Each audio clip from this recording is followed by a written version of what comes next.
I think we really need to talk about how it is possible for courageous participation to go too far. So I'm going to use January 6th as an example here. There was a large group of people who felt that they weren't being represented, and they showed up to try and protest that.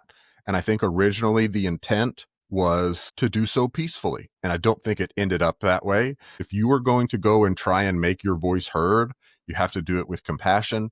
You have to do it with empathy. You have to do it with intelligence and say, hey, I feel as if I am not being represented. I would like to be represented. But you have to abstain from violence in these situations, because if you are getting your way through violence, you are not doing it as a part of society. You're trying to force other people to succumb to your will. And I don't think that that is right. And so I think people need to be very, very careful about the groups that they associate themselves with and the coalitions that they form, and to monitor those coalitions and groups to make sure that, hey, our intent is to do this peacefully, to demand this specific type of representation or this specific type of change, and to be open-minded when doing so to groups of opposition to say, hey, how do we do this together? How do we come to a better solution together to find the right way forward?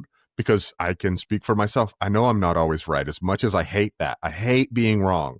But I know that sometimes I am. And so I need to come to those conversations, to those issues, and say, this is how I feel about it, and here's why. Please explain to me why you feel differently. And let's do this calmly and articulately and with compassion, so that we can work forward in a productive manner, not to impose our will on the people that we don't like or the people that we disagree with. Because that is what our society is about. Yeah. It makes me think of a Martin Luther King Jr. quote where he said, the ultimate weakness of violence is that it is a descending spiral, beginning the very thing it seeks to destroy. Instead of diminishing evil, it multiplies it.